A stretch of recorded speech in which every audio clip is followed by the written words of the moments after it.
Estamos con el doctor Alejandro Callejas, que es el juez de garantía de la ciudad de Victoria, y le vamos a consultar en primera instancia qué es el juzgado de garantía. Bueno, ¿qué tal? Buenos días. Muchas gracias por la invitación a este reportaje. Antes que nada, con respecto a una pregunta tan amplia, normalmente yo considero que es bueno difundir y tratar de bajar el discurso y el alcance que tienen cada una de las instituciones al conocimiento general, porque por ahí se dan por sobreentendidas muchas cuestiones y que generalmente no les llegan o les llegan de otra forma diferente en el entendimiento, sobre todo a lo justiciable, como le llamamos nosotros, pero dicho de otra manera y bajando el lenguaje técnico, al común de la gente. En este caso, el juzgado de garantía está organizado en la provincia de Entre Ríos, sustituyendo los antiguos juzgados de instrucción. Ya aquí en la zona sur de la provincia, porque fue una implementación gradual que se hizo en la provincia de Entre Ríos a través de la sanción de un sistema acusatorio en reemplazo del sistema mixto. El sistema mixto era cuando el juez de instrucción realizaba la investigación de los delitos que se denunciaban, el fiscal acompañaba esa investigación y luego en un juicio oral se determinaba la culpabilidad o la inocencia de un acusado. Ese sistema cambió ya aproximadamente hace 10 o 12 años, y en la zona sur, como dije hoy, de la provincia de Entre Ríos, entre la cual dependemos de la Cámara del Tribunal de Juicio y Apelaciones de la ciudad de Gualeguay, desde el año 2013 se comenzó a aplicar el sistema acusatorio, como dije, en esta zona. El sistema acusatorio cambia radicalmente el modo de investigación de los delitos, se adecúa a la Constitución Nacional y a la Constitución Provincial, sancionada también recientemente, y en este caso la investigación queda en cabeza del Ministerio Público Fiscal, o sea, de los fiscales, que pueden estar muchas veces acompañados en ese trámite, en ese mismo lugar, por la acusación privada, que vienen a ser los querellantes particulares, que son las personas afectadas por un delito que también quieren constituirse en parte y acompañar en la investigación, aportando prueba o de alguna manera controlando también la investigación. Por el otro lado está la defensa del acusado, que puede ser la defensa oficial a cargo de los defensores públicos, o si no, por un abogado particular. También puede estar, en casos de que se involucren intereses de menores, los defensores de la niñez, que también están representados por el ministerio, el antiguo Ministerio Popular, que se llama Defensores de la Niñez, cuando hay intereses perjudicados de los menores que participan en el proceso investigativo y posteriormente en el juicio o debate si es necesario. En ese cúmulo de personas o partes que participan ahí justamente en el proceso de investigación, en la investigación penal preparatoria que se le llama, se enclava el juzgado de garantía o el juez de garantía o jueza de garantías, que en este caso ya no tiene a cargo la investigación del delito, sino que controla los derechos y garantías de las partes en el proceso, no únicamente del imputado, o sea, del acusado de un delito, sino también que se cumplan con los derechos de la víctima y con los derechos también, normalmente, como ya te dije, de los niños, y en este caso, normalmente también muchas veces en los casos del control de convencionalidad, de los casos de violencia de género. Entonces, tiene un rol muy imparcial en este caso, porque ya no decide oficiosamente, o sea, yo no decido ninguna cuestión de manera primaria, sino que decido sobre lo que las partes me someten a mi consideración, ya sea las primeras medidas, como pueden ser un allanamiento, una detención, una intervención telefónica, una prisión preventiva, una prisión domiciliaria, un arresto domiciliario, mejor dicho. Luego, diversas consideraciones que las partes no pueden resolver el fiscal solo y lo someten a consideración del juzgado de garantía. O sea, se controla los derechos y garantías constitucionales de los tratados internacionales que forman parte del compacto constitucional que tiene la Argentina, de la Constitución Nacional, de la Constitución de Entre Ríos, y eso tiene como fondo. Entonces, se trata de garantizar la igualdad de armas, como le decimos nosotros, entre fiscalía, querellante, imputado y las víctimas también. Eso es a grosso modo la actuación que le cabe a un juez de garantía o jueza de garantía dentro de un proceso de investigación. Otro cambio importante, doctor, que se ha visto en la provincia de Entre Ríos son los juicios abreviados. Cuéntenos un poco para que la gente pueda entender de qué trata un juicio abreviado y cuál es la ventaja tanto para el Estado como para las personas que tienen litigio. Bueno, una herramienta muy importante que incorporó el cambio de sistema, en este caso, es la incorporación de la posibilidad de realizar juicios abreviados, que ya existía anteriormente con el antiguo código, pero se planteaba únicamente cuando la causa ya se había elevado a juicio y antes de celebrarse el debate se podía plantear la posibilidad de arreglar un juicio abreviado entre las partes. Hoy en día esa herramienta ya está incorporada en la etapa de la acusación, o sea, de la investigación, o sea, la previa, la que está en la primera instancia, diríamos, del proceso investigativo. A partir de que se le toma declaración indagatoria al imputado, ahí el fiscal, el imputado y el defensor del imputado pueden solicitar la aplicación de un juicio abreviado. ¿Qué quiere decir esto? Ellos, en este caso, bajo el compromiso de reconocer los hechos delictuales que se están investigando, confesar su autoría y reconocimiento de culpabilidad, se pide la aplicación de un proceso abreviado al juez. O sea, ellos presentan un acuerdo en el cual se ponen de acuerdo, como ya dije, sobre la prueba que sustenta ese juicio abreviado, porque no se puede,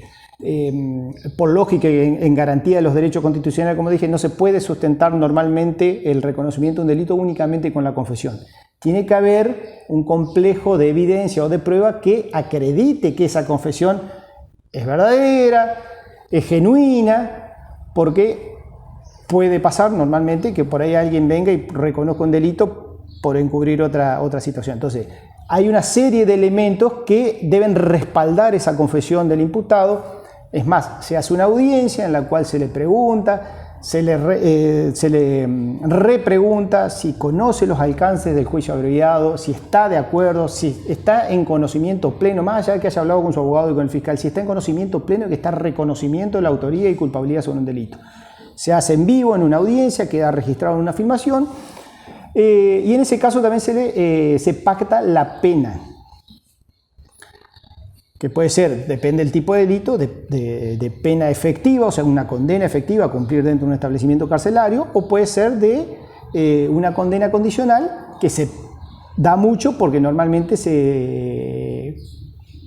en casos de delitos de violencia de género o de abusos sexuales, menores, o sea, quiero decir, menores dentro de la graduación de abusos sexuales, no quiero que se malinterprete porque muchas veces no hay abuso sexual ni simple. Es una graduación que depende del tipo de agresión sexual. El Código Penal establece que los califica como simples, agravados y calificados. Entonces, muchas veces las propias víctimas también están interesadas en no ir a un debate porque sería una especie de revictimización, no quieren participar, quieren dar por finalizada la situación, y los fiscales, con buen tino, porque debe de escucharse a la víctima, normalmente escucharse, generalmente convalidan y están de acuerdo con que se finalice el proceso, un reconocimiento que para la víctima es muy importante también muchas veces, el reconocimiento por parte del imputado de lo que ella denunció y puso a través de una denuncia para que se investigue. Y es una herramienta a partir de ahí muy valiosa, que ha generado algunas cuestiones negativas que yo voy a pasar a comentártelas, pero muy valiosa en el sentido de que para el ciudadano en general que lamentablemente se ve involucrado en una situación penal, ya sea como víctima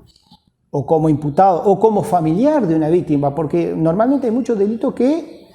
no solo perjudican a la víctima, sino a su entorno familiar. En este caso es una herramienta rápida y eficaz en un tiempo breve, muy breve, que generalmente no pasa un año y medio, depende del cúmulo de trabajo que también tenga la Fiscalía, uno ya encuentra la solución definitiva a su problema judicial o al conflicto, como le llamamos modernamente ahora.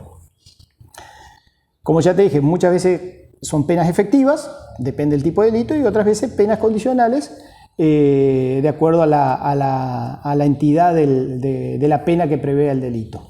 ¿Cuál es la consecuencia negativa que te puedo decir de alguna manera? Esto ha producido una superpoblación de condenas, una superpoblación superproducción de condenas, porque a partir de ahí se han solucionado y se han cerrado muchísimos juicios abreviados. No tengo el número exacto en este momento acá, pero en estos 8 o 9 años la mayoría de los juicios se terminan en abreviado, los más graves van a juicio, y en este caso se produjo sí una superpoblación carcelaria que no ha ido acompañada por políticas del Estado provincial en el mejoramiento de los establecimientos carcelarios, en la creación de otras unidades penales que permitan de alguna forma cumplir también con el mandato constitucional, porque las cárceles deben ser limpias y no para castigo, y cada vez tenemos una superpoblación que la verdad, sobre todo que se ha agravado en tiempos de pandemia, tenemos que andar haciendo equilibrio a ver dónde mandamos a una persona a cumplir con una pena o con una pena privativa de la libertad provisoria, como es el caso de cuando disponemos prisiones preventivas. Ese es el aspecto, si se quiere, negativo que le he visto a esta situación que se ha generado, pero porque ya digo, se sancionan las leyes y no se prevén las consecuencias. En este caso no se ha previsto y no se ha hecho nada hasta ahora. Desconozco realmente si hay proyectos actualizados en este momento que tiendan de alguna manera a paliar esa situación que es cada vez más grave, Doctor, ¿qué tipo de delitos? Discúlpame, te quiero reiterar, que no se confunda. Tiene muchísimas bondades el juicio abreviado, sinceramente, y debe sacarse esa idea por ahí que cunde sobre la población en que es un contubernio en el cual se perdona a los imputados. Al revés, esto es un reconocimiento de autoría y culpabilidad por parte de los imputados. Se genera un juicio rápido que, como ya te dije, trasunta en muchos beneficios, incluso para la víctima, que generalmente quiere ver terminado rápido su conflicto, y con el consecuente reconocimiento a su calidad de víctima y sus derechos como tal. Con respecto a los juicios abreviados, aquellos que no son aceptados, que sí, la persona admite un delito, sí, pero por la falta de prueba, o como bien contaba usted, que podría encubrir un delito mayor, sí. ¿Qué pasa con esa declaración? ¿Sirve para los posteriores juicios, o lo que se habla en juicio abreviado después, el imputado puede usarlo como defensa? No. En ese caso no. El juicio abreviado, o sea, la propuesta, no hablemos del juicio abreviado, el acuerdo que presentan las partes, que por alguna circunstancia ya técnica legal, por no estar de acuerdo el juez con la calificación del hecho, o sea, la calificación del hecho quiere decir el tipo de delito que se elige para determinado hecho. Yo puedo decir, este hecho que me dice el fiscal y el diputado que ocurrió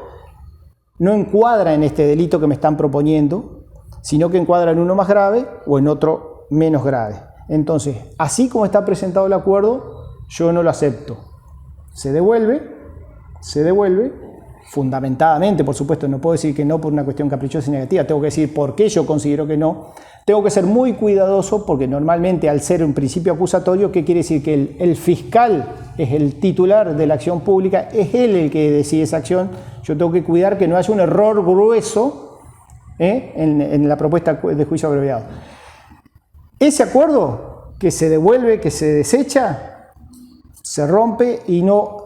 puede tomarse como antecedente para ninguna situación. O sea, hay que hacer como que no existió, como si fuera nulo o inválido. No se puede tomar en consideración para nada. ¿Y qué tipos de delitos pueden ingresar a juicio abreviado? Recién me nombrabas a delito de abuso sexual. ¿Con la ley de narcomenudeo sí, también entran estos delitos? Sí. El Código Procesal no pone el Código Procesal Penal de Entre Ríos no pone ninguna valla a que por juicio abreviado se acuerde cualquier tipo de delito. Puede ser uno de los más graves, lo cual no quiere decir que sea una pena menor ni nada. Por eso quiero resaltar para que por ahí la gente no entienda que esto es una cuestión oscura. Se hace a la luz de todas las partes, se consulta siempre a la víctima, que es la parte fundamental también en esta situación,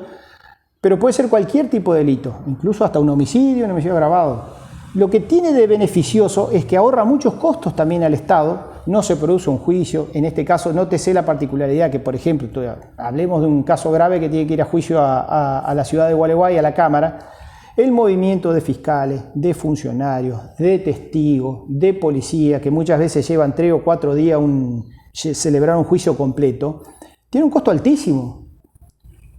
Por ahí no lo vemos en número porque la verdad no lo pagamos nosotros, salvo uno cuando se va, los fiscales se pagan su combustible, si me toca ir a mí a un juicio tengo que pagarme yo mi combustible, no lo pedimos, pero lo que quiero decir es que tiene un costo y un beneficio que es muchas veces importantísimo de ahorro del Estado y en tiempo para las personas, porque eso tampoco muchas veces se computa, pero el tiempo para una persona que tiene que ir como testigo, que tiene una obligación de asistir como testigo a un juicio, el hecho que ya no se lo cite a ir a perder toda una mañana, una tarde, muchas veces terminamos los juicios a las 6, 7 de la tarde en Gualeguay, es una ventaja notable. Con respecto a tu pregunta original, ya te digo, no hay ningún límite para la presentación de un juicio abreviado, sí hay un límite para qué juez debe resolver.